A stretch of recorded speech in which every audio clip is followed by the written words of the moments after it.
So this is gonna be my first video recording myself on giving a free-flowing 20-minute speech on a random topic. And today's topic is gonna be fear. Okay, so I'm gonna put on the timer. Okay, let's go. So fear is a very interesting thing, and it's basically a thing that helps people, and at the same time it prevents people from doing something.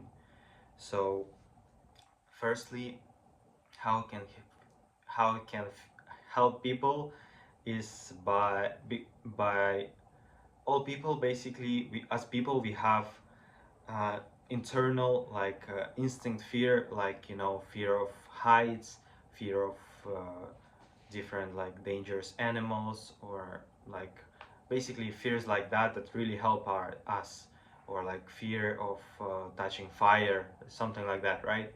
So that's the fear that can help us. But at the same time, there's fear that's irrational, that stems from like thousands of years ago, from the caveman times. So when like basically this like fear of for example, one of those fears is fear of social rejection, right? Because before, in the ancient times, if you were rejected socially, like if your group rejected you, that means you're gonna be alone, and that means you're gonna die, because before people wouldn't survive alone, they needed other people to survive.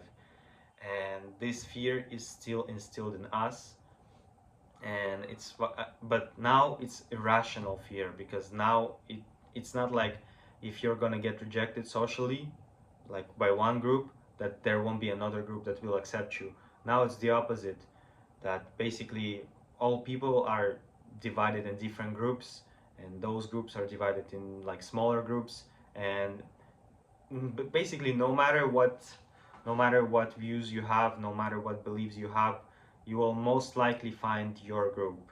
Is even if you have some really really crazy views, even Hitler was followed by so many people, and he had crazy views. So that shows us that this fear is completely irrational. So this is the example of the type of fear that actually doesn't help us. And that's why even like this recording videos, like I have really big fear of recording videos, because I understand that my English is not good, I don't look good, I don't really believe that I provide that much value, by like that I don't believe that I can provide much value. Maybe that's not the fact, right? Because maybe this video shows someone that even me, like having a very bad English, and English is not my first language, but I'm trying myself. I know that it is an irrational fear of you know being afraid of camera, being afraid of being seen by other people. And anyway, even if people don't like it, and they will write some bad comments, that's actually good for me, because that's gonna promote the video. But probably nobody is gonna watch it. I hope, but that's okay. So yeah, that's the type of irrational fear that humans have. Another type of irrational fear is basically, I guess all the irrational fears that we have are kind of coming, like are kind of like related to that fear of being rejected socially. For example, public speaking is the same thing. I'm also afraid of public speaking. And anyway, it doesn't even, if we go on stage and talk and nobody likes us, the what's gonna happen is that they will just, after you get off stage, they will forget about you. That's the worst thing that will happen. I mean, I mean, there is another case if you say something that's really, really offensive. Okay, okay, they might say something bad to you, or yeah, in that case, they might kill you. But that's just you saying offending people. That's another thing. You should be afraid of offending other people. I guess that's a different fear, of kind of like fear of confrontation, because of course, if you go up, even if you don't tell somebody off stage, if you just go to one person, that's like, I don't know, that I don't know, if you go to a person that strongly believes that if somebody tells them to, you know go kill themselves, then they should kill that person that tells them that, right? So if they really have that strong fear, and then you approach them and tell them to kill themselves, yeah, they're gonna kill you, right? So yeah, that's a different thing. That's not social fear. That's just, common sense that you shouldn't offend people that, might hurt you. So yeah, that's a different type of fear. And basically, as they say, that I remember this phrase from Dune that the main character and his mother, they kept repeating. I don't remember the whole thing, but basically the fear is the mind killer. The fear is killer of everything that is good, and it actually kind of stuck with me, like the idea of that really fear is the like is the death of everything that is good, because basically a lot of people are really capable of great things. I really believe that.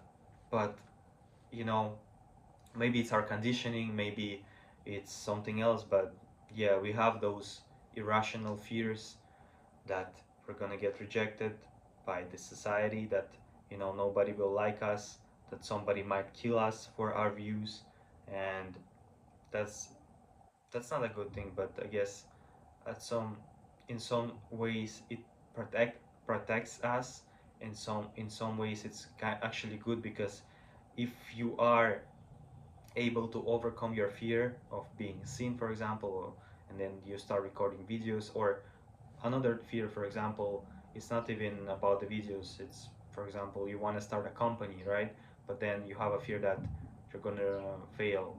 But of course, you might fail, but at the same time, I believe that if you try long enough at something and you don't give up, then eventually you will succeed, just because you will have so much experience from failing so much, that it's gonna be really irrational for you not to succeed, right? If you try. And I mean, of course, if it's something related to sports, like, of course, you cannot be, the best football, soccer player, basketball player if you're like 50 and you've been trying since like 20 for 30 years. Yeah, you have 30 years of experience, but of course, that's just a physical limitation of our bodies. But if it's something like as a business, right? You can be a successful businessman at 20, you could be a successful businessman at 60, right? If you have a great idea, if you have great skills of managing people, if you're a great leader, then nothing stops you from being a businessman at 60, right? So if I really believe that basically we can achieve anything if we just, you know, put our fears aside and just do what we're supposed to do, what we want to do. Because as they say that, oh, I saw this reel that the girl says, okay, so why don't you do what you want? The person says, oh, I'm afraid. Then okay, and I think the person also says, oh, I might fail. Okay, then then isn't it better to fail doing what you love, and then live miserably?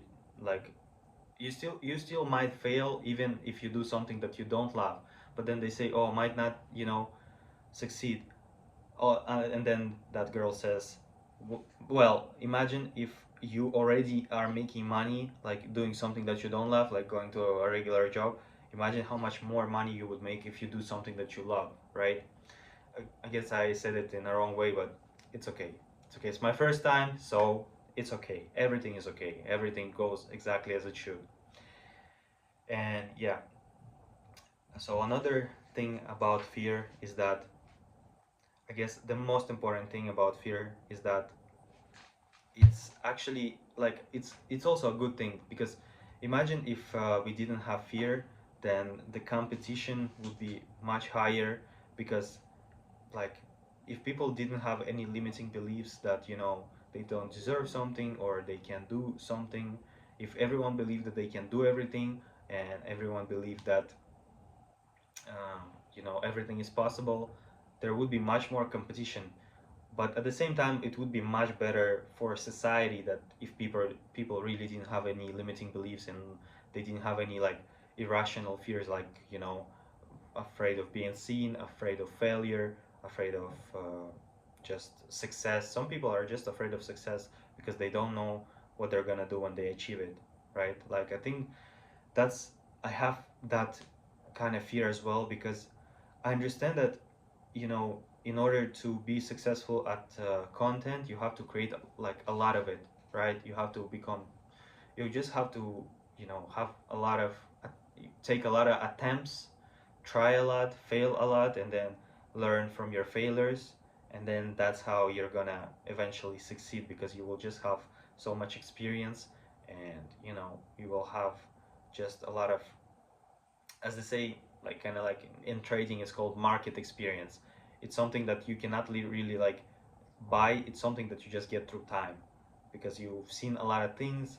You already kind of like, you just get this like natural instinct that actually improves your intuition in a certain field. For example, I do trading, and now in trading, it's kind of like sometimes something might seem really really good, like a good trade to take, but at the same time, there are some things that you still see that are not that good, and you think, okay, let me just hold off and not take it, and then you see, oh, it ended up not playing out as you thought it would, just because there was like one small thing that you've noticed like many times before.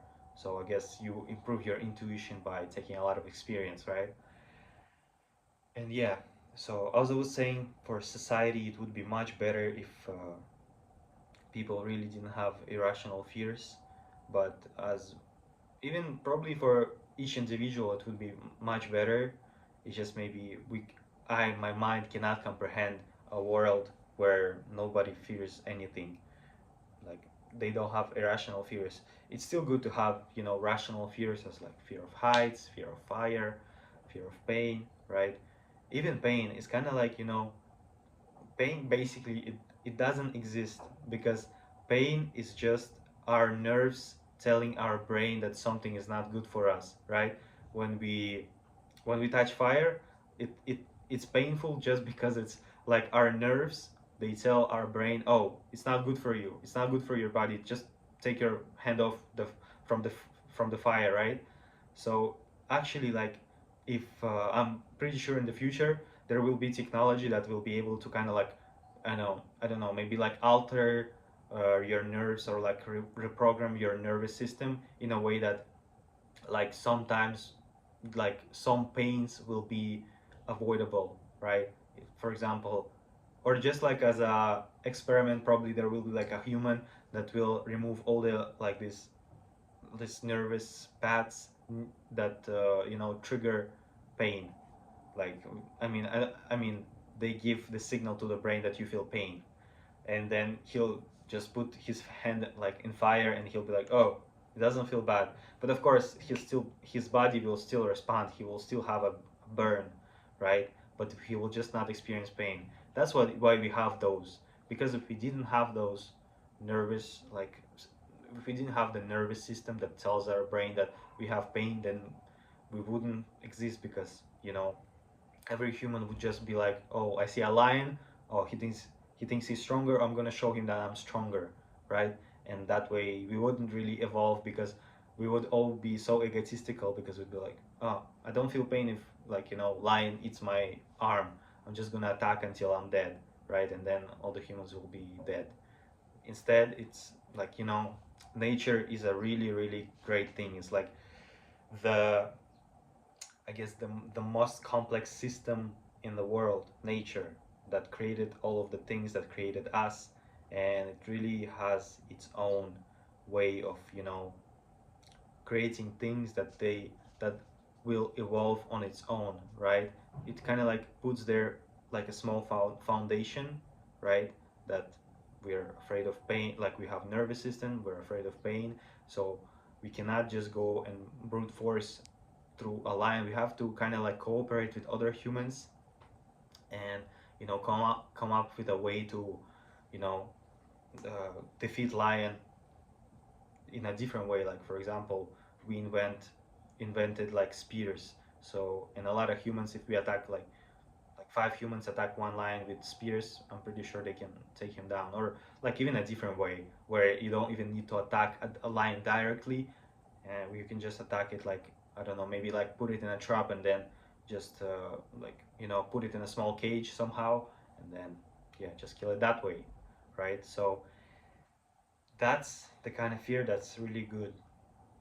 And I guess also for some people, irrational fear is also good because they that makes them like come up with ways to make like to kind of still achieve their goals, but that the ways that allow them to be not seen. So for example, they're like faceless AI channels, right? So these people, maybe they want to be like creators, they want to be seen, but at the same time, maybe at some point they're like, damn, I'm too afraid, I cannot do it. But they still want to be creators on YouTube, like on Instagram, TikTok. So they decided, oh, there's this way I can create faceless AI channel, right? So I'm still a creator, but I don't need to put myself out there, right? So that's a good thing, right? But really, imagine if there was a world where we don't have those fears. Of course, it would be like crazy. The society would evolve much faster, but at the same time, we don't know. I guess there is no good without bad, right? So when we have those irrational fears, at the same time, we have humble aspect to our personalities. So imagine if we didn't have the fears, then we would be probably much more egotistical people, right? Because it's much easier to get successful if you don't have that fear. So it's really I really cannot comprehend the world where you know humans can just have no limiting beliefs and just do whatever they want, like fail a lot, go learn. I guess it would be really good if humans didn't have ego. Yeah, I guess that's also related to ego because that's what creates it all. That humans, we have egos, and then when we fail we take it as a personal loss, that that we're bad. It's But yeah, you cannot succeed at anything without taking a loss. Anyone that had succeeded at anything has taken many, many losses, many failures. I guess it's actually like a great thing, like for parents to teach their kids from a young age to accept losses as a good thing. Imagine if each parent told their kid from the young age that losses are good, failures are good, then it would be good. Maybe if really the kid really believes it, maybe it's actually gonna make them unhappy to be successful, because once they're successful they have less failures, so they will be unhappy. So there's that paradox, of course. But I really believe that if you tell the kid something when they're young and you keep repeating, and then they get this belief, then they will really believe that, because we're humans, we're programmed to kind of like believe what other people believe. That's how that's how people evolved before, because they were telling stories to each other and they believed it. So for example, like one person tells another that, oh, it's not good for you to go that way because there's like a pack of wolves, so you shouldn't go there. And then that's how they cooperated, they evolved. And the more people believe one thing, the more people believe the same thing. Especially as kids, kids are easily influenced, as everyone knows, right? So yeah, we can tell kids anything. Like we can tell them, I don't know, fear does not exist. And then imagine if like they're like there's a saying in their house, like maybe like in front of their bed, so once they wake up they see it, and then their parents tell them the same thing, and then their teachers tell them the same thing. That would be another world. I guess that's how we can come like as close as possible to that world where people have as less like as few limiting beliefs as possible, just by kind of like raising our kids that way and just having it in a society where the whole society believes it. I guess there's still a really long way for us to evolve, not in terms of like technology, but in terms of our own like mind, our consciousness, because we're still like a lot of humans are still kind of like, I mean, most humans have some problems, some limiting beliefs like addictions. Imagine, like, really, there, a lot of humans have addictions. I myself had a gambling addiction, and I thought at some point I thought I will never be able to overcome it, but I was able to overcome it. Of course, I shouldn't say like, oh, I will never do it again. Oh, my timer.